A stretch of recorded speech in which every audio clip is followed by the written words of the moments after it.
আজি বিশেষকৈ উচ্ছেদ সম্পৰ্কীয় বা পৰৱৰ্তী আমাৰ ৰাইজৰ বিশেষকৈ ৰাজনৈতিকভাৱে কৰণীয় ব্যক্তিগতভাৱে কৰণীয় দুটামান কথা আলোচনা কৰিম।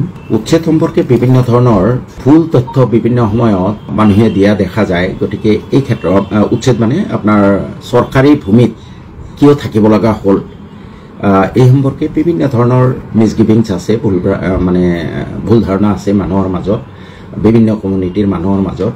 এই ক্ষেত্ৰত মই প্ৰথমে এই চৰকাৰী মাটিত কি কাৰণে বসবাস কৰিবলগীয়া হয় বা ইয়াৰ জিনেচিছ কি সম্পৰ্কে 1 মিনিটত কথাখিনি কৈ ল'ব খুজিছোঁ। অসমত বা ভাৰতবৰ্ষত মানুহে কেতিয়াও কোনো মেধিপট্টাৰ মাটিত ইনিচিয়েলি বসবাস কৰা নাছিলে। মানুহে প্ৰথমে চৰকাৰী মাটিতে, গোটেই মাটিয়ে চৰকাৰী আৰু চৰকাৰী মাটিত বসবাস কৰে আৰু চৰকাৰৰ দায়িত্ব থাকে এটা নিৰ্দিষ্ট সময়ৰ মূৰে মূৰে ছাৰ্ভে কৰা। ছাৰ্ভে কৰি পেলাই যিসকল মানুহ সেই মাটিবোৰ সেটেলমেণ্ট ল'ব বিচাৰিছে তেওঁলোকক সেটেলমেণ্ট দিয়া, পট্টা দিয়া।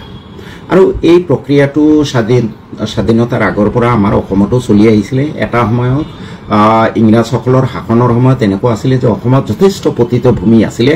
গতিকে ডিষ্ট্ৰিক্ট মেজিষ্ট্ৰেটে নিজে তেওঁৰ নমিনী পঠিয়াই, চাৰ্কুল অফিচাৰ বা কাৰোবাক পঠিয়াই খোজখবৰ লৈছিলে, ছাৰ্ভে কৰিছিলে যে কোনোবা মানুহে নতুনকৈ আৰু চৰকাৰী ভূমি তেওঁলোকৰ খেতি এগ্ৰিকালচাৰৰ আণ্ডাৰত আনিছে নেকি, খেতি কৰাৰ কাৰণে ইচ্ছুক নেকি, মাটিটো পট্টা লোৱাৰ কাৰণে ইচ্ছুক নেকি, আৰু সেইমতে পট্টা দিছিলে। পৰৱৰ্তী পৰ্যায়ত প্ৰায় 20 বছৰ মূৰে মূৰে আমাৰ ৰাজ্যখনত ছাৰ্ভে হৈছিলে আৰু এই ছাৰ্ভেৰ সময়ত যিবোৰ মানুহে চৰকাৰী ভূমিত ঘৰ বস্তি বনাই বা খেতি বাতি কৰি আছিলে সেই মানুহখিনিক পট্টা দিছিলে। তেনেকৈ বহু মানুহে পট্টা পাইছে। কিন্তু দুৰ্ভাগ্যৰ বিষয় যে এই যিটো চৰকাৰী প্ৰক্ৰিয়া 20 বছৰ মূৰে মূৰে ছাৰ্ভে কৰি নন কেডাষ্ট্ৰেল ভিলেজবোৰক জৰীপ কৰি মানুহবোৰক পট্টা দিয়া, এই কাৰবাৰটো বহু দিনৰ পৰা বন্ধ হৈ আছে বা যি সময়ত এই কাৰবাৰটো 60 চনৰ পৰা কোনো তেনেকুৱা সামগ্ৰিকভাৱে ছাৰ্ভে হোৱাই নাই, কেডাষ্ট্ৰেল ছাৰ্ভেবোৰ হোৱা নাছিলে। তাৰোপৰি যিসমূহ গাঁৱত ছাৰ্ভে হৈছিলে, ছাৰ্ভে কৰিবলগীয়া আছিলে, তাৰো বহু গাঁও ছাৰ্ভেৰ পৰা বাদ পৰি গৈছিলে। গতিকে তেওঁলোকে আজি 100-150 বছৰ চৰকাৰী ভূমিত আছে যদিও পট্টা লাভ কৰিবলৈ সমৰ্থ হোৱা নাই, কাৰণ চৰকাৰীভাৱে যি প্ৰক্ৰিয়া হ'ব লাগিছিল সেই প্ৰক্ৰিয়া হোৱা নাই। উদাহৰণস্বৰূপে মোৰ বাগবৰ সমষ্টিৰ আজিৰ দিনতো 19খন নন কেডাষ্ট্ৰেল ভিলেজ আছে, যি 19খন গাঁৱৰ জৰীপ হোৱা নাই। গতিকে মানুহবোৰে এবিনিচিঅ প্ৰথমৰ পৰাই তেওঁলোকে পট্টা লাভ কৰিবলৈ সক্ষম নহ'ল। প্ৰথমৰ পৰাই তেওঁলোকে বসতি স্থাপন কৰাৰ পৰাই চৰকাৰী ভূমিত থাকিলে আৰু তেওঁলোকৰ বেলেগ ঠাইত ঘৰ বাৰী নাই, তাতেই আছে। গতিকে এইটো এটা প্ৰক্ৰিয়া হ'ল চৰকাৰী ভূমিত বসবাস কৰাৰ এটা কাৰণ। দ্বিতীয় কাৰণটো হ'ল বহুতো ভূমিহীন মানুহ আছে, তেওঁলোকে নিজৰ জীৱন জীৱিকা চলাবলৈ, কোনোমতে মূৰ গুজিবলৈ, এটা ঘৰ সাজিবলৈ তেওঁলোকে ৰাস্তাৰ দাঁতিত হওক চৰকাৰী ভূমিত হওক তেওঁলোকে ঘৰ সাজি বাস কৰে। আৰু এটা প্ৰক্ৰিয়া হ'ল যে নদীৰ গৰাখহনীয়াই চৰকাৰী তথ্যমতে যোৱা স্বাধীনোত্তৰ সময়ছোৱাত 1950 চনৰ পিছৰ পৰা প্ৰায় আমাৰ 30 লাখ বিঘা ভূমি যা গৈছে, প্ৰায় 2500 ৰাজহুৱা গাঁও নদীৰ বুকুত যা গৈছে। আমাৰ মংগলকামী ৰাষ্ট্ৰ এই ভাৰতবৰ্ষ বা অসম ৰাজ্যৰ চৰকাৰৰ প্ৰাথমিক দায়িত্ব আছিলে সংবিধানৰ অনুচ্ছেদ 21 অনুসৰি যে এই নদীৰ গৰাখহনীয়াত গৃহহীন মানুহখিনিক মূৰ গুজিবলৈ এটুকুৰা ঠাই দিয়া, আৰু তাৰ কাৰণে প্ৰভিজনো আছে যে এটা পৰিয়ালে এবিঘাকে মাটি ঘৰ বনাবলৈ আৰু 7 বিঘা মাটি খেতি কৰিবলৈ তেওঁলোকে পাব, ভূমিহীন বা গৰাখহনীয়াত উদ্বাস্তু মানুহ। কিন্তু স্বাধীনতাৰ পিছত কোনো চৰকাৰেই এই মানুহখিনিৰ সুব্যৱস্থা কৰা নাই। গতিকে এই মানুহখিনি এতিয়াও হয় চৰকাৰী ভূমিত, নহ'লে ৰাস্তাৰ দাঁতিত, নহ'লে মথাউৰিত বাস কৰি আছে। চৰকাৰে সাংবিধানিক দায়িত্ব হিচাপে চৰকাৰে এই মানুহখিনিক পট্টা দিব লাগিছিল। চৰকাৰৰ ভুলৰ কাৰণে তেওঁলোকে পট্টা পোৱা নাই।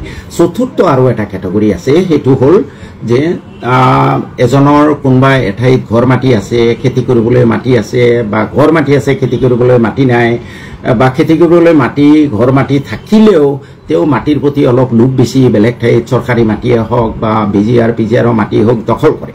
এই 4টা কেটেগৰীৰ ভিতৰত যিটো শেষৰ কেটেগৰী ক'লো যে ক'ৰবাত ঘৰ বনাবলৈ মাটি, খেতি কৰিবলৈ মাটি থকা সত্ত্বেও চৰকাৰী মাটি দখল কৰিছে, তেওঁলোক অবৈধ।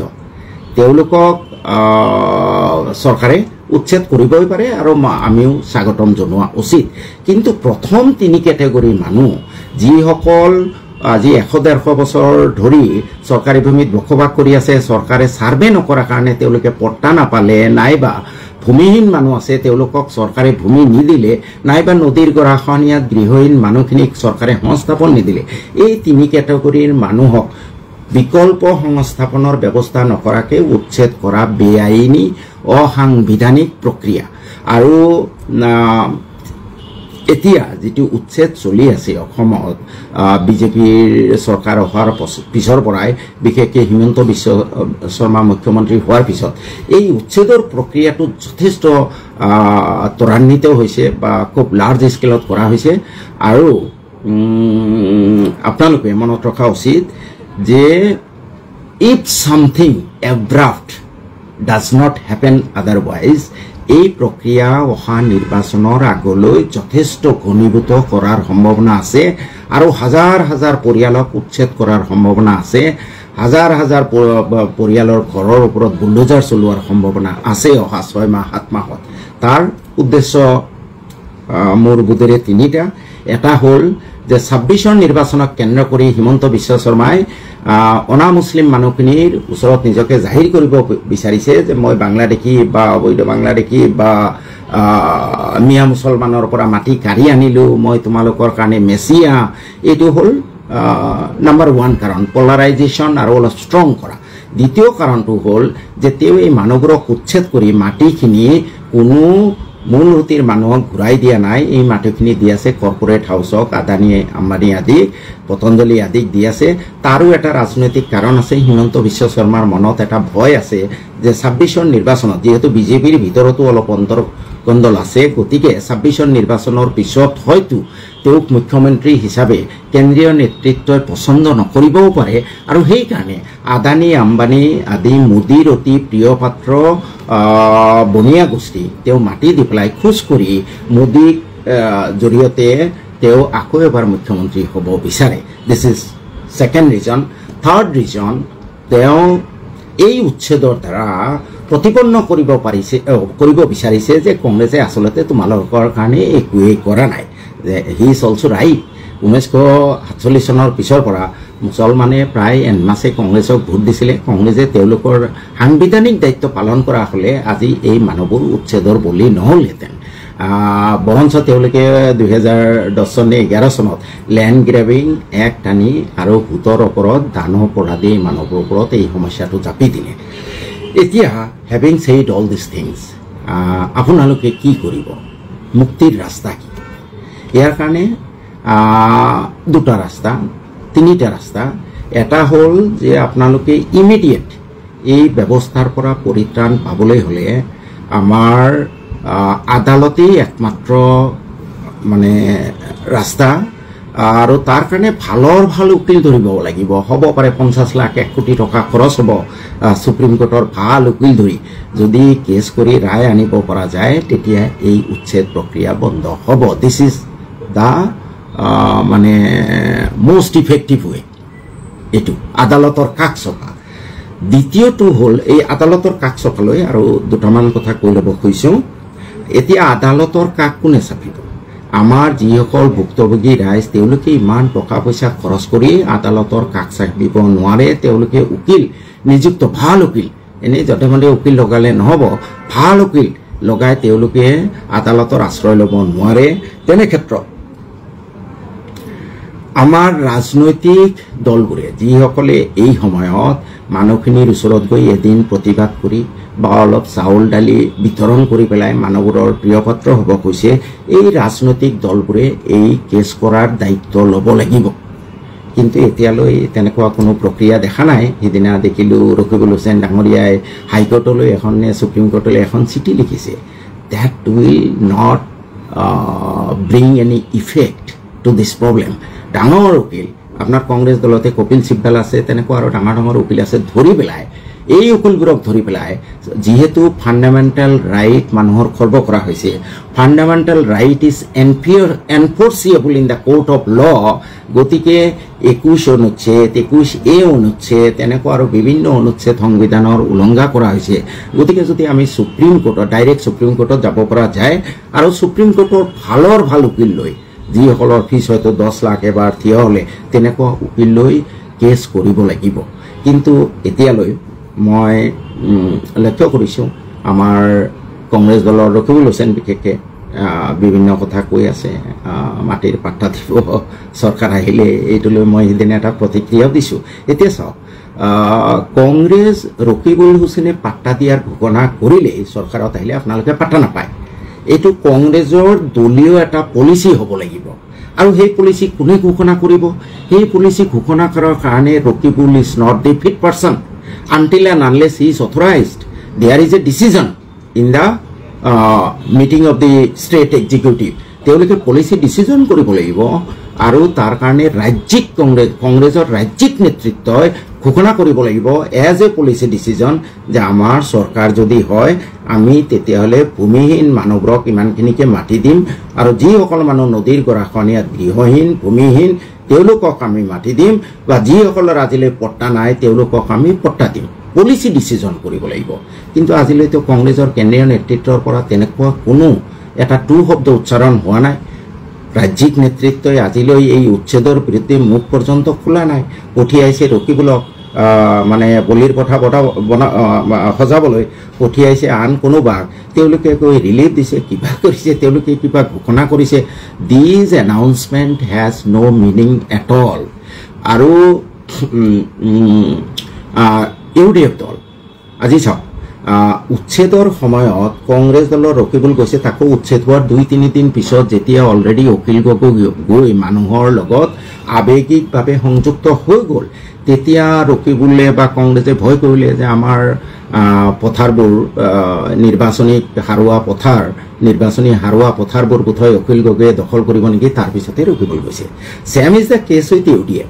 ইউডিএফে উচ্ছেদৰ আগত আজিৰ দিনতো তেওঁলোকৰ 13জন নে 14জন বিধায়ক আছে, তেওঁলোকে কৈছে অখিল গগৈ যোৱাৰ পিছতহে এদিন তেওঁলোকে আন্দোলন কৰিলে, উচ্ছেদ হৈ যোৱাৰ পিছত আন্দোলন কৰিলে। কিন্তু মই এতিয়াও ভাবোঁ যে কংগ্ৰেছৰ এই ৰকিবুলৰ তাত আহ-যাহ বা ঘোষণা, তাত কোনো আন্তৰিকতা নাই, বাধ্যবাধকতাত তেওঁ গৈছে। তেওঁৰ মাটি দিয়া ঘোষণা কোনো ফেচ ভেলু নাই যেতিয়ালৈ ৰাজ্যিক নেতৃত্বই ঘোষণা নকৰে। আৰু ইউডিএফ দলেও অখিলৰ ভয়তহে এদিন জাষ্ট লিপ ছাৰ্ভিচ দিবলৈ গৈছে, তেওঁলোকৰো কোনো আন্তৰিকতা নাই। নহ'লে 13জন বা 14জন এমএলএ উচ্ছেদৰ আগত যদি এনেকুৱা প্ৰাচীৰ সৃষ্টি কৰিলেহেঁতেন, অকল 13জন এমএলএ, কোনো মানুহ নালাগে। মই মানুহ লোৱাৰ পক্ষপাতী নহয়, কাৰণ আমাৰ মানুহবোৰো যথেষ্ট ভয়াতুৰ। পুলিচে গৈ তেওঁলোকে টেকটিক জানে, ফটাফট 2জন মানুহক গুলিয়াই দিব, তাৰপিছত চব মানুহ ছত্ৰভংগ হ'ব, গোটেই আন্দোলনটো বৰবাদ হৈ যাব। তাতকৈ অনলি সেই 13জন এমএলএ বোলে হয় আমাক গুলি কৰক, নহ'লে আমাক এৰেষ্ট কৰক, তাৰ আগত আমি উচ্ছেদ হ'ব নিদিওঁ। পুলিচে তেওঁলোকক উঠাই আনিলেহেঁতেন, 3 ঘণ্টা 4 ঘণ্টা থানাত ৰাখিলেহেঁতেন, এৰি দিলেহেঁতেন। আকৌ সেই 13জনে তাত যাব লাগিছিলে যে আমি নাযাওঁ, উচ্ছেদ কৰিব নিদিওঁ। এনেকৈ প্ৰতিবাদ কৰাৰ পিছত তেওঁলোকক জেলত থলেহেঁতেন 1 সপ্তাহ 10 দিন মানৰ কাৰণে। আৰু তেতিয়া কি হ'লহেঁতেন, 13জন এমএলএ জেলত গৈছে, বা ৰকিবুলেও এইটো কৰিব পাৰিলেহেঁতেন, এজন সাংসদ জেলত গৈছে, তেতিয়া এই নিউজটো ইণ্টাৰনেশ্যনেল নিউজ হ'লহেঁতেন।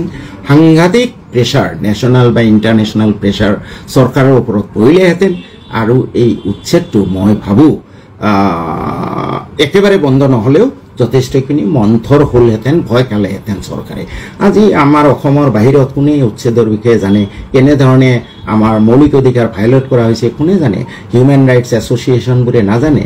গতিকে ৰকিবুল হুছেইনেই হওক, তেওঁ যদি আজি তেওঁৰ দলৰ বিধায়কখিনি লৈ বা তেওঁৰ সংসদীয় সমষ্টিৰ গোটেইখিনি বিধায়কক আহ্বান জনালেহেঁতেন যে আহক, আমি এই মানুহখিনিক উচ্ছেদ কৰাৰ আগতে আমি তাত যাম, আৰু আমাক এৰেষ্ট নকৰালৈ, গুলি নকৰালৈ উচ্ছেদ কৰিব নিদিওঁ।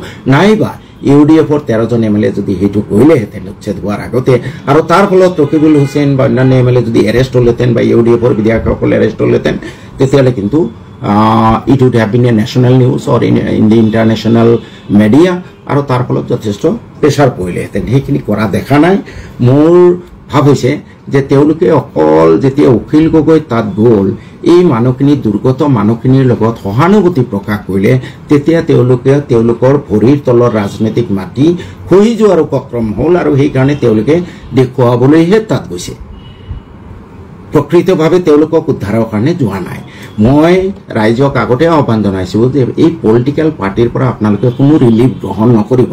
ৰিলিফ দিয়ক আমাৰ কোনোবা স্বেচ্ছাসেৱী সংগঠন, কোনোবা অৰ্গেনাইজেশ্যন, পলিটিকেল পাৰ্টিকলে আপোনালোকে ডিমাণ্ড কৰক যে আপোনালোকে আমাৰ কাৰণে কেছ কৰক। আপোনালোকৰ চৰকাৰ আহিলে আমাক মাটিৰ পট্টা দিব নাই, ভূমিহীন মানুহক মাটি দিব নাই, এইটো দ্ব্যৰ্থহীন ঘোষণা বিচাৰক। সেইদিনাও দেখিছোঁ কংগ্ৰেছৰ কেইজনমান বিধায়ক ৰিলিফ লৈ গৈছে। Relief is not required brother. যোৱা 60-70টা বছৰ আপোনালোকে মাটিৰ পট্টা নিদিলে, এই মানুহখিনিৰ কাৰণে জাষ্টিছ নকৰিলে, ৰিলিফ কেইদিন খাব? ৰিলিফৰ দৰকাৰ নাই। দ্বিতীয়তে এই মানুহখিনিয়ে যদি তেওঁলোকৰ আন্তৰিকতা থাকিলেহেঁতেন AIUDF বা কংগ্ৰেছ, তেতিয়াহ'লে তেওঁলোকে অন্যৰ কথা বাদ দিয়ক, কিন্তু আজমল চাহাবৰ যথেষ্ট টকা আছে। সুপ্ৰিম কোৰ্টত 2-4-5 কোটি টকা খৰচ কৰাৰ কাৰণে তেওঁৰ এবিলিটি আছে। ৰকিবুল হুছেইন ডাঙৰীয়াৰ টকা আছে, 2-4-5 কোটি খৰচ কৰিব পৰা টকা আছে। নাইবা তেওঁ দলীয়ভাৱে পাৰ্চু কৰিলেও কংগ্ৰেছ দলৰে যিসকল ভাল ভাল উকিল আছে তেওঁলোকক লগাই মিনিমাম ন্যূনতম ফিজ দি হ'লেও এই কেছটো কৰিব পাৰিলেহেঁতেন, কিন্তু মই জনাত আজিলৈ কেছ হোৱা নাই। গতিকে তেওঁলোকৰ এই বিষয়বোৰত আন্তৰিকতা তেনেকৈ নাই। এই ক্ষেত্ৰত অখিল গগৈ অৱশ্যই তেওঁ এটা সুকীয়া ষ্টেপ গ্ৰহণ কৰিছে। আজি অখিল গগৈয়ে তাত গৈ দুৰ্গত মানুহখিনিৰ কাষত থিয় দিয়াৰ কাৰণে তেওঁৰ জনগোষ্ঠীৰ বা উজনি অসমৰ বা মূলসুঁতিৰ মানুহৰ পৰা বহুতৰ পৰা তেওঁ যেনেকৈ নিগৃহীত হ'বলগীয়া হৈছে, তুচ্ছ তাচ্ছিল্য হ'বলগীয়া হৈছে, যেনেকৈ তেওঁক ট্ৰল কৰা হৈছে, আজি কোনো কোৰ্টতো কেছ কৰা হৈছে, তেনে ক্ষেত্ৰত অখিল গগৈৰ এই মানুহখিনিৰ ওচৰত থিয় দিয়াটো নিশ্চিতভাৱে মানৱীয়তাৰ উৎকৃষ্ট উদাহৰণ। আৰু এই ক্ষেত্ৰত অখিল গগৈ অকল মই নহয়, মিয়া জনগোষ্ঠীটোৱে চেলুট জনোৱাটো উচিত। আৰু আজি যদি কংগ্ৰেছ বা UDF গৈছে, মই ভাবোঁ অখিল গগৈ যোৱা কাৰণেহে গৈছে। অখিল গগৈ যদি নগ'লেহেঁতেন তেনেহ'লে বোধহয় এই মানুহখিনি আপোনালোকৰ ওচৰত নগ'লেইহেঁতেন। আৰু আটাইতকৈ ডাঙৰ কথা মোৰ অন্তৰ খুব স্পৰ্শ কৰিছে যেতিয়া অখিল গগৈ ডাঙৰীয়াই কৈছে, অখিল গগৈ ডাঙৰীয়াক যেতিয়া খুব ট্ৰল কৰা হৈছে, ছ'চিয়েল মিডিয়াত ভিলেন বনোৱা হৈছে, তেতিয়া অখিল গগৈ ডাঙৰীয়া মানে যথেষ্ট ফ্ৰাষ্ট্ৰেটেড হৈ পেলাই তেওঁ কৈ দিছে যে মই এই মানুহখিনিৰ ওচৰত থিয় হোৱাৰ কাৰণে যদি মই নেক্সট টাইম বিধায়ক নহ'বলগীয়া হয়, সেইটো মোৰ কাৰণে শ্ৰেয়। মই মানুহ হৈ যিমান দিন জীয়াই থাকোঁ, জীয়াই থাকিব বিচাৰোঁ। মোৰ যদি এই দুৰ্গত মানুহখিনিৰ ওচৰত থিয় দিয়াৰ কাৰণে মই বিধায়ক হোৱাৰ পৰা বঞ্চিত হওঁ, সেইটো মই একচেপ্ট কৰি লৈছোঁ। This is ছাচ A great statement. আৰু সিদিনাখন এটা ষ্টেটমেণ্ট দেখিছোঁ, তেওঁক মিয়া বুলি অখিলউদ্দিন বুলি ট্ৰল কৰাৰ কাৰণে তেওঁ কৈছে ঠিক আছে, মই এই অত্যাচাৰিত মানুহখিনিৰ ওচৰত থিয় হোৱাৰ কাৰণে যদি কোনোবাই মোক মিয়া কৈছে, মই মিয়াই হয়।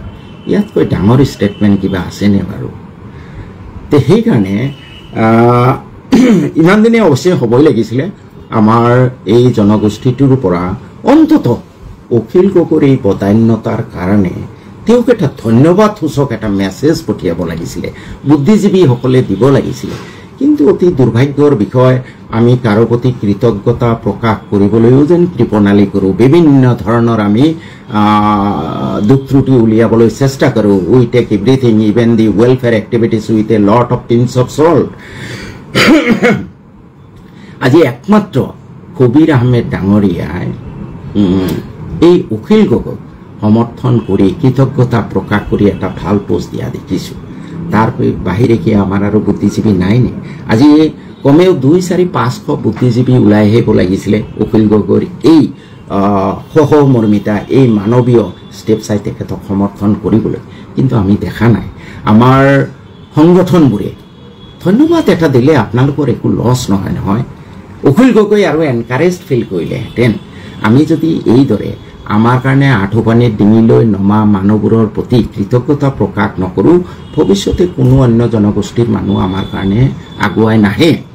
আপোনালোকক এটা ঐতিহাসিক উদাহৰণ দিব খুজিছোঁ। 1979 চনৰ পৰা 85 চনলৈ যিটো ছাত্ৰ সন্থাৰ আন্দোলন আছিলে, সেই আন্দোলনক বিৰোধিতা কৰি, মুছলমানৰ ওপৰত কৰা অত্যাচাৰৰ বিৰোধিতা কৰি, আন্দোলন এজে হ'ল তেওঁলোকে বিৰোধ কৰা নাই, কিছুমান পইণ্ট বিৰোধ কৰিছে, বিৰোধিতা কৰি আটাইতকৈ বেছি কোনোবা ৰাজনৈতিক দলৰ মানুহ যদি নিগৃহীত হৈছিলে তেতিয়াহ'লে CPIM দলৰ মানুহ। মই জনাত প্ৰায় 98 জন মানুহ শ্বহীদ হৈছে। অকল শ্বহীদ হোৱাই নহয়, তেওঁলোকক নিৰ্মমভাৱে হত্যা কৰা হৈছে। আমি তেতিয়া সৰু ক্লাছ 7-8ৰ ছাত্ৰ, তেতিয়া আমি পেপাৰত পঢ়িছিলোঁ জাগাৰাত নিৰ্মম হত্যাকাণ্ড। দুজনমান CPMৰ কেডাৰক জীপৰ পিছফালে বান্ধি 10 কিলোমিটাৰ শিলগুটি দিয়া ৰাস্তাত চুচৰাই লৈ যোৱা হ'ল 10 কিলোমিটাৰ। আৰু যেতিয়া জীপখন ৰখিলে তেতিয়া তেওঁলোকৰ প্ৰাণবায়ু উৰি গৈছে, স্কিন নাই, ছাল নাই, মাংস নাই, তেওঁলোক মৰিছে। ইমান ত্যাগ কৰিলে, কিন্তু এই CPMৰ প্ৰতি আমি কেতিয়াবা কৃতজ্ঞতা জনালোনে? আজি চাব, CPMে যিকোনো অন্যায়ৰ বিৰুদ্ধে, মই CPM দল নকৰিব পাৰোঁ, সদায় দেখি আহিছোঁ তেওঁলোকৰ 20 জন কেডাৰ হ'ব পাৰে, 10 জন কেডাৰ হ'ব পাৰে, অন্যায়ৰ বিৰুদ্ধে তেওঁলোকে প্ৰতিবাদ কৰে। কিন্তু মই লক্ষ্য কৰি আহিছোঁ CPMৰ আগৰ যিটো চুক, এই মিয়াৰ ওপৰত হোৱা অত্যাচাৰৰ বিৰুদ্ধে প্ৰতিবাদ কৰাৰ, সেই চুকটো কমি আহিছে। আৰু বিশেষকৈ যোৱা লোকসভা নিৰ্বাচনত আমি জানোৱেই যে কংগ্ৰেছৰ প্ৰাৰ্থীটা দিব্যায়ন নিজিকে অনুপযুক্ত প্ৰাৰ্থী আৰু মনোৰঞ্জন তালুকদাৰ উপযুক্ত প্ৰাৰ্থী আছিলে। আমি সেই অতীতৰ তেওঁলোকৰ ত্যাগৰ কথা স্বীকাৰ কৰি মনোৰঞ্জন তালুকদাৰক ছিকিউৰিটি ফৰফিট নোহোৱাকৈও ভোট নিদিলোঁ। মনোৰঞ্জন তালুকদাৰৰ ছিকিউৰিটি ফৰফিট হ'ল। 2024 চনৰ আগত মনোৰঞ্জন তালুকদাৰে বিধানসভাত এই জনগোষ্ঠীটোৰ দুখ দুৰ্দশা অতি সাৱলীলভাৱে উত্থাপন কৰিছিল আৰু সেইটো যথেষ্ট ইম্পেক্ট কৰিছিলে। আমি কথাবোৰ ক'লে সদায় অলপমান মিয়া গুন্দাই, বাংলাদেশী গুন্দাই ভাল নালাগে বেছি, কিন্তু এই কথা যদি অখিলৰ মুখেদি ওলায়, এই কথা যদি মনোৰঞ্জন তালুকদাৰে মুখেদি ওলায়, তেতিয়া যথেষ্টখিনি ইয়াৰ ইম্পেক্ট হয়। কিন্তু আজি দেখিছোঁ মনোৰঞ্জন তালুকদাৰ, খুব সম্ভৱ CPM, তেওঁলোকে মনত যথেষ্ট আঘাত পালে ছিকিউৰিটি ফৰফিট হোৱাৰ কাৰণে। আৰু 24 চনৰ পিছত CPMে মনোৰঞ্জন তালুকদাৰে আৰু কোনো এই জনগোষ্ঠীৰ কাৰণে কোনো কথা বিধানসভাত উত্থাপন কৰা নাই।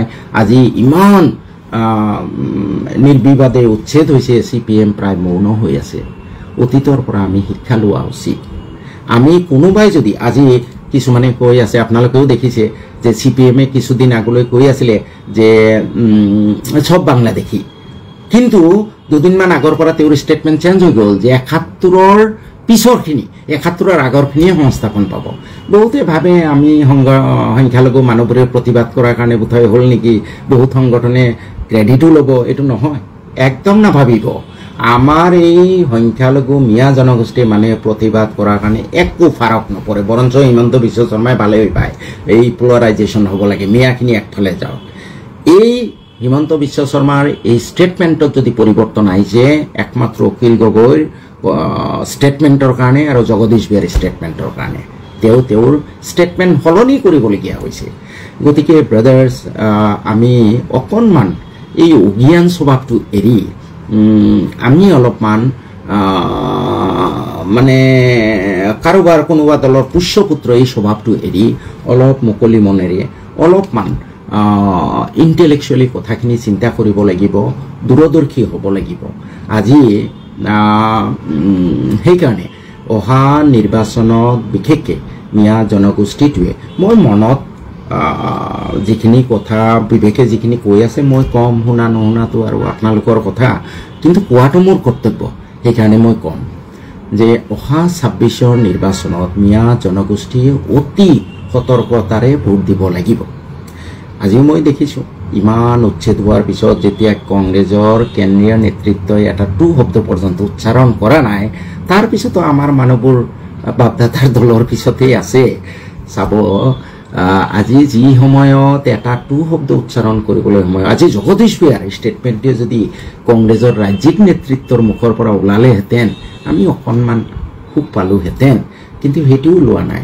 গতিকে আপোনালোকে যদি ভাবিছে যে এই কংগ্ৰেছ আহিলে আমি ন্যায় পাম, যি কংগ্ৰেছে যোৱা 70 ইয়াৰ্ছ আমাক ন্যায় নিদিলে, একক সংখ্যাগৰিষ্ঠ থকাৰ পিছতো তেওঁলোকে ন্যায় নিদিলে, যদি আপোনালোকে ভাবিছে যে বিজেপিক খেদিব লাগে, বিজেপিৰ অত্যাচাৰৰ পৰা বাচিব লাগে আৰু কংগ্ৰেছ আহিলে আমি মুক্তি পাম, এইটো কিন্তু আপোনালোকে you are living in fool's paradise.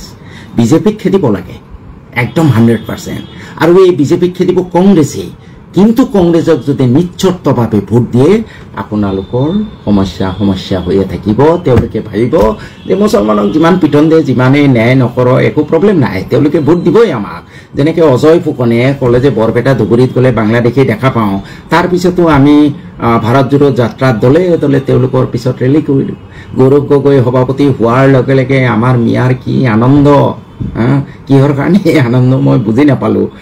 গতিকে বিজেপিক আঁতৰাব লাগিব, বিজেপিক আঁতৰাব কংগ্ৰেছ আৰু সন্মিলিত বিৰোধীয়ে। আমি যদি কংগ্ৰেছক মিয়া মানুহে নিশ্চত ভোট দিওঁ তেতিয়াহ'লে কিন্তু আমাৰ সমস্যা সমাধান নহয়। আমি কংগ্ৰেছৰ লগত এটা প্ৰেছাৰ গ্ৰুপ দিব লাগিব, যি প্ৰেছাৰ গ্ৰুপে কংগ্ৰেছক বাধ্য কৰাই আমাৰ এই কামখিনি কৰাবলৈ। আৰু এই মুহূৰ্তত এই প্ৰেছাৰ গ্ৰুপটো UDFৰ কথাটো আমি পাহৰি যোৱাই ভাল অসমৰ ৰাইজে, কাৰণ UDF যিমানেই থাকিব বিজেপিৰ এই পলাৰাইজেশ্যনটো সিমানটো শক্তিশালী হ'ব। আৰু আজমল চাহাবৰ কিছুমান কথা কৰ্মকাণ্ডই বিজেপিৰ হৈ কাম কৰা যেনো লাগে। মই বৰ বেছি এই বিষয়ত নাযাওঁ, জাষ্ট এটা দিছোঁ। কৰিমগঞ্জ পাৰ্লিয়ামেণ্ট ইলেকশ্যন 3জন নে 4জন এই দলৰ বিধায়ক, তাৰ পিছতো মাত্ৰ 30,000ৰ তলত ভোট পালে। সম্ভৱ নেকি এইটো কওকচোন? যিমানকেইটা বিষয়ববী আছে, এটা পঞ্চায়তত UDF দলৰ কমেও 3টাকৈ কমিটি আছে, পেৰেণ্ট কমিটি, মহিলা কমিটি, ইয়থ কমিটি। এই গোটেইকেইটা কমিটিৰ মানুহৰ পৰিয়ালেও যদি ভোট দিলেহেঁতেন, মই এটা হিচাপ কৰি চাইছোঁ, 2.5 লাখ ভোট পালেহেঁতেন। তাৰমানে UDF দলৰ বিষয়ববীয়াইও ভোট দিয়া নাই, যাৰ ফলত ভোটটো দিয়াই নাই, বৰঞ্চ এইটো বিজেপিলৈ ডাইভাৰ্ট হৈছে, যাৰ ফলত UDFৰ কেণ্ডিডেটে 30,000ৰ তলত ভোট পালে আৰু হাফিজ ৰছিদ চৌধুৰী হাৰিবলগীয়া হ'ল, বিজেপি জিকিলে। তো সেইকাৰণে আমাৰ মিয়া মুছলমান ৰাইজে UDFক একদম চিৰতৰে বিদায় দিয়া ভাল। UDFৰ যিমানে আমি ছাপোৰ্ট কৰি থাকিম সিমানে পলাৰাইজেশ্যনটো হৈ থাকিব। আগতে আমি UNFৰটো দেখিছোঁ, আমি বনাইছিলোঁ দল, কি হ'ল? একো নহ'ল। UDFক আজি 15 বছৰ হয়। মিয়া জনগোষ্ঠীয়ে বহুত আশা কৰি দিছিলে, ময়ো এটা সময়ত UDFত আছিলোঁ, বহুত আশা কৰিছিলোঁ, কিন্তু নহ'লগৈ। আমাৰ নিজৰ ভুলৰ কাৰণেই হওক, অন্য কিবা কাৰণেই হওক, নহ'লগৈ। আৰু বৰ্তমান যিটো তেওঁলোকৰ কৰ্মকাণ্ড দেখিছোঁ, তেওঁলোক বিজেপিৰ হৈ কাম কৰা যেন মোৰো বিশ্বাস হয়, 90%, 95% বিশ্বাস হয়। গতিকে UDFক চিৰতৰে বিদায় দিব লাগে। বিজেপিক খেদিবৰ কাৰণে কংগ্ৰেছ আৰু মিত্ৰশক্তিক মজবুত কৰিব লাগিব। কংগ্ৰেছক নিশ্চত ভোট দিব নালাগিব। কংগ্ৰেছৰ লগত এটা প্ৰেছাৰ গ্ৰুপ থাকিব লাগিব, যিটোৱে কংগ্ৰেছক বাধ্য কৰায়। আৰু মোৰ সন্মুখত এই সময়ত এই প্ৰেছাৰ গ্ৰুপ হ'ব পাৰে অখিল গগৈ ডাঙৰীয়া। যোনে যিমান যি নকওক, আজি যি ধৰণে তাত গৈ দুখীয়া মানুহখিনিৰ দুখত তেওঁ সমভাগী হৈছে, যিজন মানুহে ক'ব পাৰে যে মোৰ বিধায়ক নহ'লেও নাই, মই মানুহ হৈ জীয়াই থাকিব পাৰোঁ। আৰু মুখৰ যি অৱয়ব, ফেচ ৰিডিং কৰিলে আপোনালোকে দেখা পাব তেওঁ যথেষ্ট দুখিত। এতিয়া যদি অখিল গগৈকো আমি ছাপোৰ্ট নকৰোঁ, অহা দিনত কোনোবা অনা মুছলিম নেতৃত্বই আমাৰ হকে কথা ক'বলৈ আহিবনে? নাহে। CPM যেনেকৈ আজিকালি আমাৰ কথা নকয়, মনোৰঞ্জন তালুকদাৰে যেনেকৈ 2024 চনৰ পিছত বিধানসভাত আমাৰ এই মিয়া জনগোষ্ঠীৰ চৰ্চা পৰিবাসীৰ দুখ দুৰ্দশাৰ বিষয়ে নকয়, অখিলো এটা সময়ত ফেড আপ হৈ যাব যে নাই, এই মানুহখিনিৰ কাৰণে কৈ লাভ নাই, মই ইমান গালি খালোঁ। আজি আপোনালোকৰ কাৰণে এই ষ্টেণ্ড লোৱাৰ কাৰণে অখিল নিজে শিৱসাগৰ সমষ্টিত, মোৰ ব্যক্তিগত ধাৰণা, নিশ্চিতভাৱে বিধায়ক হ'ব পাৰিবনে নাই চিয়ৰ নহয়। তেওঁৰ বিধায়ক পদটো দাৱত আছে, তেওঁৰ বিধায়ক পদটো মানে বাজিত ৰাখি পেলাই তেওঁ আপোনালোকৰ ওচৰত থিয় হৈছে, তেওঁক মিয়া বুলি কৈছে, তেওঁৰ বিৰুদ্ধে কেছ কৰিছে। গতিকে মিয়া জনগোষ্ঠীৰ সন্মানীয় ৰাইজক বা মুছলমান সম্প্ৰদায়ৰ সন্মানীয় ৰাইজক আহ্বান জনাওঁ যে আপোনালোকে পলিটিকেলি ভুল নকৰিব। আৰু এতিয়া আপোনালোকে দেখিছে কংগ্ৰেছে অখিলক মিত্ৰতাত ল'বলৈ থেৰুগেৰু কৰি আছে। ভয় এটাই যে অখিলে যদি মিত্ৰতাত লওঁ, তেওঁ যদি চৰকাৰত আমাৰ লগত থাকে, তেতিয়াহ'লে তেওঁ এদিন আমাৰ জেগাটো দখল কৰিব, তেওঁ এক্সপাৰ্ট কৰিব, অখিলক শেষ কৰিব লাগে, এইটোৱে ভয়। কিন্তু এই ভয়ক আপোনালোকে বাধ্যবাধকতালৈ পৰিৱৰ্তন কৰিব লাগিব। সেইটো এই মিয়া জনগোষ্ঠী মুছলমান মানুহৰ সিদ্ধান্তৰ ওপৰত নিৰ্ভৰ কৰিছে। আজি মুছলমান সমাজৰ পৰা যদি এটা আৱাজ আহিলেহেঁতেন ইমান দিনত যে অখিল গগৈ ধন্যবাদ, অখিল গগৈ ধন্যবাদ, প্ৰত্যেকটো গাঁৱৰ পৰা যদি 2-4শ মানুহ থিয় হৈ 1 ঘণ্টাৰ কাৰণে কোনোবা সংগঠনে আহ্বান জনালে যে আমি অখিল গগৈক ধন্যবাদ জনাম, এইখিনিয়ে কৰকচোন। পিছদিনাখন যাব কংগ্ৰেছে অখিল গগৈৰ লগত মিত্ৰতা কৰিবলৈ আগবাঢ়ি আহিব। কিন্তু আমাৰতো সেই এটিটিউডটো এতিয়ালৈ দেখা নাই, এতিয়াও সময় শেষ হৈ যোৱা নাই মই ভাবোঁ। আৰু আপোনালোকে কেতিয়াও নাভাবিব মুছলমানে বৰ্তমান যিটো পৰিৱেশ, আমাৰ এই মুছলমান সংগঠনেই হওক, মুছলমান ৰাজনৈতিক দলেই হওক, আপোনালোকৰ কি কৰিব পাৰিছে ভাই? ডেম কি আৰু উচ্ছেদ কৰি আছে, হা? মুছলিম সংগঠনে ইমান ডাঙৰ ডাঙৰ হেৰি কৰি আছে। গতিকে অকল মুছলমানৰ নেতৃত্বত এই জনগোষ্ঠীটোৰ উত্তৰণ নহ'ব। আমি ধৰ্ম নিৰপেক্ষ মানৱীয় গুণ বিশিষ্ট কোনোবা অনা মুছলিম মানুহৰ নেতৃত্বত এতিয়া আগবাঢ়ি, এইটো আমাক অতীতে শিকাইছে, অতীতৰ অভিজ্ঞতাই শিকাইছে আমি আগবাঢ়ি যাব লাগিব। Muslim should be united under the leadership of a non Muslim who is secular and who is a devout human being, যাৰ মানৱীয় গুণ আছে, তেনেকৈ এজন মানুহৰ পিছত থিয় হ'ব লাগিব। গতিকে মই ভাবোঁ যে অখিল গগৈয়ে যিটো ত্যাগ কৰিলে, মই এতিয়ালৈ কংগ্ৰেছ দলতে আছোঁ, কংগ্ৰেছ দলক মই 5টা চৰ্ত দিছোঁ, মই ভাবোঁ কংগ্ৰেছ দলে কোনো গুৰুত্বই দিয়া নাই। কিন্তু কংগ্ৰেছ দলে কালি ষ্টেটমেণ্ট দিব, যদি চব মুছলমানে একত্ৰিতভাৱে চব জেগাৰ পৰা আৱাজ আহে যে এই 5টা ডিমাণ্ড, মোৰ নাম মেনশ্যন কৰিব নালাগে, মই ফেমাছ হ'ব বিচৰা নাই। আপোনালোকে কওক যে আমাৰ মূল সমস্যা 5টা। এটা হ'ল নদী নিয়ন্ত্ৰণ কৰিব লাগে সামগ্ৰিকভাৱে, 2 নম্বৰ ভূমিহীন মানুহক ভূমি দিব লাগে, 3 নম্বৰ পট্টা নথকা মানুহক পট্টা দিব লাগে, 4 নম্বৰ শদিয়াৰ পৰা ধুবুৰীলৈ হিন্দু মুছলমান বড়ো বৌদ্ধ খ্ৰীষ্টান সকলো যিসকল বিভিন্ন সংঘৰ্ষত নিৰীহ মানুহ নিহত হৈছে তেওঁলোকক দিল্লী শিখ ৰায়টৰ নিচিনাকৈ যেনেদৰে ক্ষতিপূৰণ দিয়া হৈছিল তেনেকুৱাকৈ ক্ষতিপূৰণ দিব লাগে। অন্ততঃ 10টা মূল্যৱান ৱাকফ সম্পত্তি উদ্ধাৰ কৰি বাণিজ্যিক ভিত্তিত উন্নতি কৰিব লাগে। কওকচোন, সকলো পঞ্চায়তৰ পৰা সকলো গাঁৱৰ পৰা এই আৱাজ যাওক, কংগ্ৰেছে তেওঁলোকৰ ইস্তাহাৰত দিবলৈ বাধ্য হ'ব। কিন্তু এই আৱাজটোতো অহা নাই। আৰু মই এই উচ্ছেদৰ এই বিভীষিকা 2 দিন পিছত অলপ সাম কাটিব, আকৌ এঠাইত উচ্ছেদ হ'ব, ইলেকশ্যনৰ হয়তো 2 মাহ আগৰ পৰা উচ্ছেদ নাথাকিব, তেতিয়া আমাৰ ৰাজনৈতিক দলবোৰে বাৰে ফচহু ভাষণ দিব। হিষ্ট্ৰী মুছলমান মানুহ মোৰ যিটো অভিজ্ঞতা, ৰাজনৈতিকভাৱে যথেষ্ট বেছি সক্ৰিয়, কিন্তু ৰাজনৈতিকভাৱে মষ্ট ফুলিছ কমিউনিটি। মই আপোনালোকক আহ্বান জনাম যে এই দুখ বেদনাৰ পৰা শিক্ষা লওক। শিক্ষা লৈ অহা নিৰ্বাচনত কোনোবা ৰাজনৈতিক দলৰ মিটিং বোলে আমি এইবোৰ ভাষণ নুশুনো, আপোনালোকে চিধাই 5টা কথা কওক। আপোনালোকৰ দলৰ চৰকাৰ আহিলে নদী নিয়ন্ত্ৰণ কৰিব নাই, ভূমিহীন মানুহক মাটি দিব নাই, যিসকল মানুহৰ পট্টা নাই পট্টা দিব নাই, তাৰপিছত ৱাকফ সম্পত্তি উদ্ধাৰ কৰিব নাই, নিৰীহ যিসকল মানুহক হত্যা কৰা হৈছে তেওঁলোকক ক্ষতিপূৰণ দিব নাই। যদি ইয়েছ হয় আপোনালোকৰ দলীয় ইস্তাহাৰত প্ৰকাশ কৰক, এই কণ্ডিশ্যন দিয়ক। কংগ্ৰেছ যাব, বেলেগ কোনোবা যাব। আৰু ইউডিএফটো মই একেবাৰে বৰ্জনে কৰিব কৈছোঁ। ইউডিএফ জীয়াই ৰখা মানে বিজেপিক আৰু অক্সিজেন দিয়া, গতিকে এইটো সোনকালে বিদায় দিব লাগে। আৰু আমি কংগ্ৰেছক নিশ্চত ছাপোৰ্ট দিয়াৰ মানসিকতা পাহৰি যাব লাগে। আমি কি পালোঁ অতীতত? কংগ্ৰেছে যদি আমাৰ প্ৰতি আমি তেওঁলোকক ছাপোৰ্ট দিলে ন্যায় কৰিব বুলি গেৰাণ্টি থাকিলেহেঁতেন তেতিয়াহ'লে দিবলৈ ক'লোহেঁতেন। কিন্তু অতীতৰ ইতিহাসৰ পৰাতো গেৰাণ্টি নাই। তৰুণ গগৈদেৱৰ 15 বছৰীয়া শাসনকালত 12 চনত যেতিয়া BTADত 5 লাখ মানুহ গৃহহীন হ'ল, তেওঁলোকক ন্যায় দিলেনে?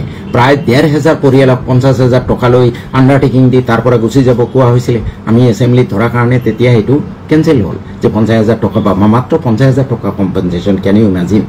50,000 টকা কম্পেনচেশ্যন দি তেওঁলোকে কৈছে তোমালোকে যোৱা ইয়াৰ পৰা। 14 চনত নৰসিংবাৰীত যিটো ঘটনা হ'ল, কোনো এজন মানুহে কিবা ন্যায় পালেনে?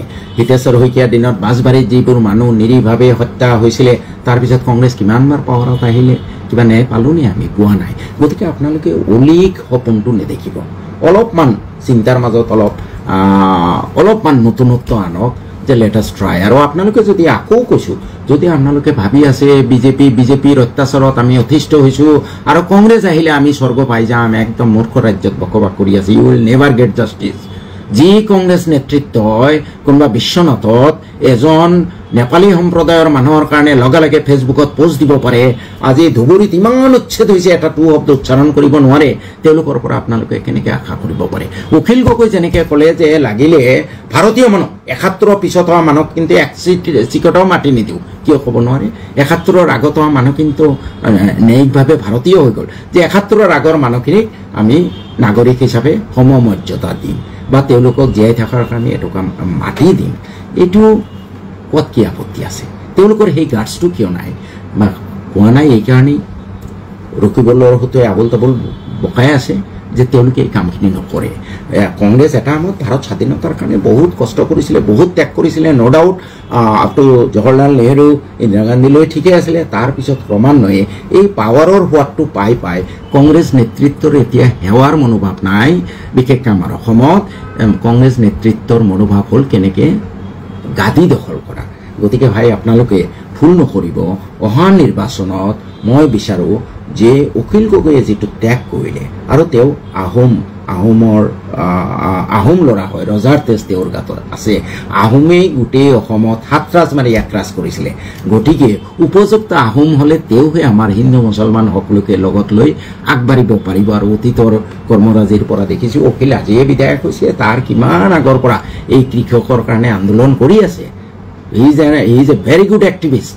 গতিকে ভাই, আৰু এইবাৰ বিশেষকৈ ধুবুৰীত তেওঁ যিটো অনুকম্পা দেখুৱালে মোৰ হৃদয় বিগলিত হৈছে যে কংগ্ৰেছে যদি এই 5টা চৰ্ত মানি লয় হয়তো মই কংগ্ৰেছৰ পৰাই ইলেকশ্যন খেলিম, কিন্তু মই বিচাৰিম অখিলক মিয়া মানুহে এটা প্ৰতিদান দিয়ক, উপহাৰ দিয়ক, কৃতজ্ঞতা প্ৰকাশ কৰক। CPM-ৰ নিচিনা যাতে অখিল নহয়। আৰু যদি কংগ্ৰেছে নামানে, মই এতিয়া সিদ্ধান্ত লৈছোঁ অখিলে মোক টিকেট দিয়ক নিদিয়ক, মই অখিলৰ এজন সৈনিক হিচাপে অখিলক মই মানে যাতে অখিল বিধানসভাত থাকে, যাতে অখিলে এই অখিল গগৈয়ে যাতে আমাৰ যিখিনি ডিপ্ৰাইভড মানুহ, ডিপ্ৰাইভড ছেকশ্যন, নট অনলি মুছলমান, হিন্দু মুছলমান সকলো তেওঁলোকৰ হৈ যাতে মাত মাতিব পাৰে, কৃষকৰ কাৰণে যাতে মাত মাতিব পাৰে, তাৰ কাৰণে অখিল গগৈ এটা ষ্ট্ৰং শক্তি হৈ থাকক। মই ইতিমধ্যে সিদ্ধান্ত লৈছোঁ যে কংগ্ৰেছেতো মোৰ চৰ্ত মানি লোৱাৰ প্ৰায় সম্ভাৱনা নাই।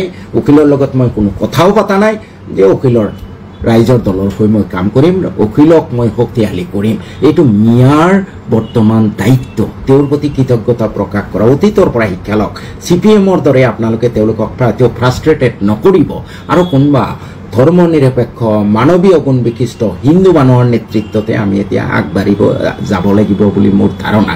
এইখিনি সামগ্ৰিকভাৱে ক'লোঁ, বাকী সিদ্ধান্ত আপোনালোকৰ, কোৱাটোতো মোৰ দায়িত্ব আৰু কৰ্তব্য।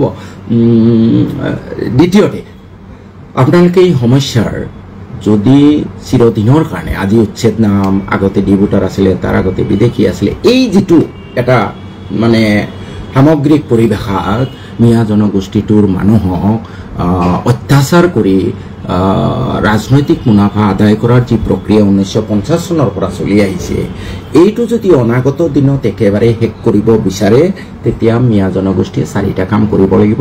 এটা, শিক্ষাত আটাইতকৈ গুৰুত্ব দিয়ক। 2 নম্বৰ, ব্যৱসায় বাণিজ্যত গুৰুত্ব দিয়ক। 3 নম্বৰ, সততাৰ জীৱন যাপন কৰক।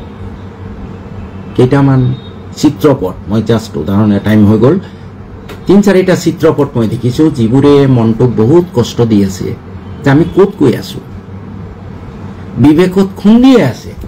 আজি ধুবুৰীত ইমান অত্যাচাৰ, মই কিবা কৰিব নোৱাৰিলেও মোৰ মনত দুখ থাকিব লাগিব, ৰাতি টোপনি হ'ব নালাগিব। এই মুহূৰ্তততো মই ফূৰ্তি কৰাৰ কোনো মই সুযোগ দেখা নাই। কিন্তু এই যে পঞ্চায়ত ইলেকশ্যন লৈ ইফালে ধুবুৰীত মানুহ মৰি আছে, হাজাৰ হাজাৰ মানুহ গৃহণ হৈছে, পঞ্চায়ত ইলেকশ্যনত চাব জিকাৰ পিছত কি ফূৰ্তি, ক'ত আছো ৰে ভাই? আমি কিমান টকা খৰচ হৈছে। আমি যদি 2 লাখ টকা তেওঁলোকৰ কাৰণে ৰাখিলোহেঁতেন, যে 2 লাখ টকা সেই মানুহখিনি ল'ৰা ছোৱালীক পঢ়োৱাৰ কাৰণে খৰচ কৰিম, বা সেই মানুহখিনিক আজি কোনোবা এজন মানুহে মানে এটা ব্যতিক্ৰম, তেওঁ 30 বিঘা মাটি দান কৰিব খুজিছে। আমি যেতিয়ালৈ 80-90% মানুহ এই কেৰেক্টাৰিষ্টিকৰ অধিকাৰী নহওঁ তেতিয়াহ'লে জাতিৰ উত্তৰণ নহয়। আজি মুছলমান সমাজত সেইদিনাও দেখিছোঁ বঙাইগাঁৱত বিজেপিত যোগদানৰ যি দীঘলীয়া শাৰী, মোৰতো ভাই একদম সঁচাকৈ দিলৰ পৰা বিশ্বাস হৈ আছে যে আল্লাহ তালা নাৰাজ হৈছে বোধহয় আমাৰ ওপৰত। আমি মানুহ নে কি? মানৱীয় গুণ আছে নাই? বিজেপিক মই এতিয়াই বিজেপিৰ নেতৃত্বক মই কাণত ধৰি শাসনৰ গাদীৰ পৰা আঁতৰাব নোৱাৰোঁ, কিন্তু মই মনৰ পৰা ঘৃণা কৰিবলৈ বেছ মানৱতাৰ শত্ৰু। আৰু তাতে আমাৰ মানুহ বঙাইগাঁৱত তলে তলে জইন কৰি আছে। চব জেগাতে ক'ৰবাত দেখিছোঁ বিজেপিৰ প্ৰেচিডেণ্ট হৈছে, মানে যথেষ্ট ফূৰ্তি আৰু মাৰামাৰি। চলি আছে ক'ত আছোঁ ৰে ভাই আমি নিজৰ মাজত মাৰামাৰি কটাকটি গতিকে মুছলমানে ব্যক্তিগতভাৱে এই তিনিটা কাম কৰিব লাগে এটা হ'ল যে শিক্ষা 2 নম্বৰ ব্যৱসায় 3 নম্বৰ সততাৰ জীৱন যাপন মই বেলেগৰ অপকাৰ নকৰোঁ পাৰিলে যদি পাৰোঁ এজনৰ উপকাৰ কৰিম এজনক সহায় কৰিম কথাৰ দ্বাৰা বা অন্য যিকোনো উপায় 4 নম্বৰ 5 বছৰ মই ৰাজনীতি নকৰোঁ মই দৃষ্টি ৰাখিম ৰাজনীতিৰ ওপৰত আৰু সময়ত মই উচিত সিদ্ধান্ত ল'ম এই জিন্দাবাদ জিন্দাবাদ মুৰ্দাবাদ মুৰ্দাবাদ মুছলমানে যেতিয়ালৈ বাদ নিদিব নহয় কোনোবা ৰাজনৈতিক দলৰ গোলাম হিচাপে নিজকে পৰিচয় দিবলৈ বাদ নিদিব তেতিয়ালৈ জনগোষ্ঠীৰ উত্তৰণ নাই বহুতে মোক সমালোচনা কৰে তুমি কংগ্ৰেছৰ টিকেটত জিকিছা তুমি আকৌ কংগ্ৰেছক সমালোচনা কৰা আৰে ভাই কিয়া বাত বলতা হে তুমি মই এমএলএ কিয় হৈছোঁ কোনোবা এটা ৰাজনৈতিক দল কিয় পছন্দ কৰিছোঁ মোৰ মানুহখিনিক ন্যায় দিব লাগে মই প্ৰতিনিধিত্ব কৰা সমষ্টিৰ উন্নয়ন কৰিব লাগে মই অসমৰ মানুহক ন্যায় দিব লাগে যেতিয়াই কোনোবা ৰাজনৈতিক দলক সেই ন্যায় দিব নোৱাৰিম সেই ৰাজনৈতিক দলক মই লাত মাৰি থৈ গুচি আহিম মই এমএলএ হোৱাটো মুখ্য নহয় মোৰ এমএলএ হৈ যদি মই ন্যায় কৰিব নোৱাৰোঁ মই ঘোঁৰাৰ ঘাস কাটিবলৈ এমএলএ হৈ থাকিব লাগে না বহুত মানুহ আছে এনেকুৱা পুতুলা সদৃক এমএলএ হ'বলৈ মন্ত্ৰী হ'বলৈ মোৰ তেনেকুৱা এমএলএ মন্ত্ৰী হ'বলৈ হাবিয়াক নাই হয় মই এমএলএ থাকিলে মোৰ মানুহৰ প্ৰতি ন্যায় কৰিম সকলো মানুহৰ প্ৰতি ন্যায় কৰিম অন্যায়ৰ প্ৰতিবাদ অন্যায়ৰ বিৰুদ্ধে ন্যায় হ'ব লাগিব আৰু যদি নোৱাৰোঁ আই শুড গো আউট তেতিয়া অন্তত বিবেকৰ দংশনৰ পৰা মুক্ত হ'ম যেনে মোকতো ৰাইজে আৰু এমএলএ বনোৱা নাই মই এইবোৰলৈ বৰ বেছি দুখ কৰি লাভ নাই কিন্তু যেতিয়ালৈ ৰাইজে মোক বনাব মোক মেণ্ডেট দিছে তেতিয়ালৈ মই ন্যায় কৰিব লাগিব কংগ্ৰেছ দলে মোক জন্ম দিয়া নাই ইউডিএফ দলে মোক জন্ম দিয়া নাই যেতিয়াই দেখিম যে এই দলৰ পৰা ৰাইজৰ অপকাৰ হ'ব ৰাইজৰ প্ৰতি অনিষ্ট হ'ব তেতিয়াই দল এৰি দিম কোনো দলৰ মই গোলাম নহয় ভাই আৰু আপোনালোকে এই মানসিকতা এৰক দলনো কেলে কৰে দল কেলে কৰে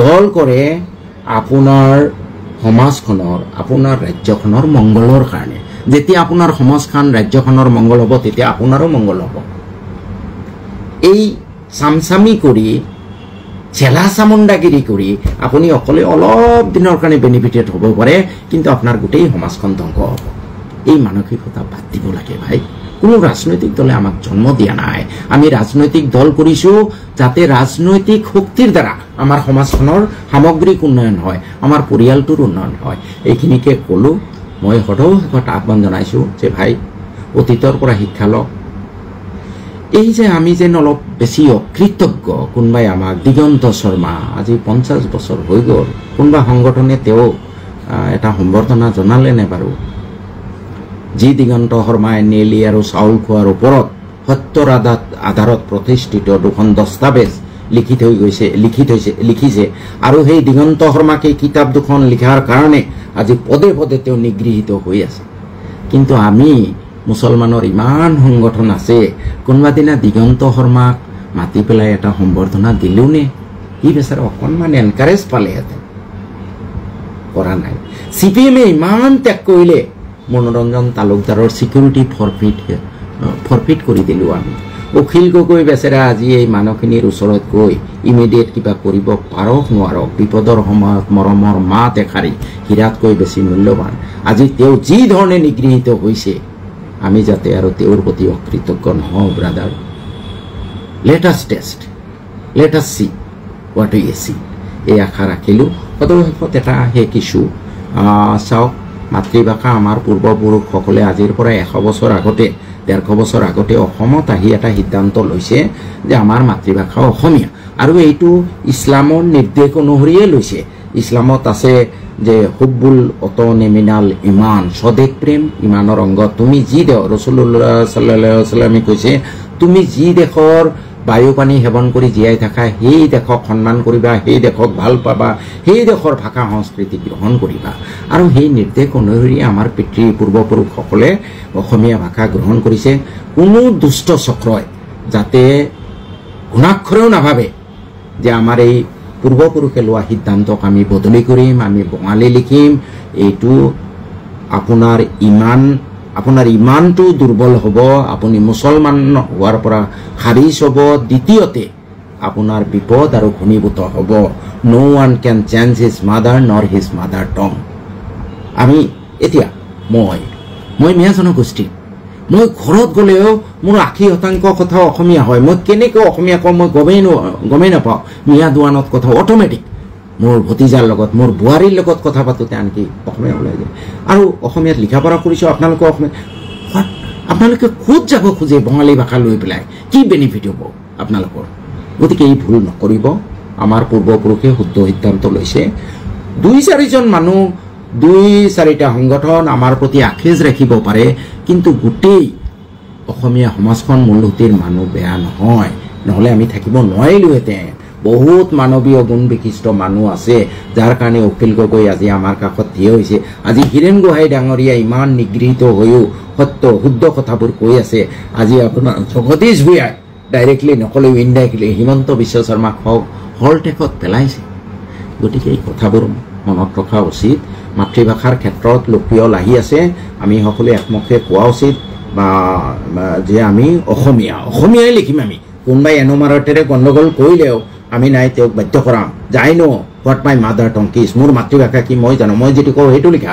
যোৱা লোকপ্ৰিয়লত বহুতে এনুমাৰেটেৰে গণ্ডগোল কৰিছিলে যে নাই তুমি অসমীয়া ক'লে কি হ'ব, ঘৰততো মিয়া দোৱানত কথা পাতা, গতিকে তুমি বঙালী হয়। এইটো যাতে এইবাৰ হ'বলৈ নাপায়, সেইকাৰণে আমি অলপ বদনামীও হৈছোঁ। বহুত জেগাত এনুমাৰেটৰ ভুলৰ কাৰণে এইটো হৈছে। এইটো যাতে এইবাৰ হ'বলৈ নাপায় আপোনালোকে চকু দিব।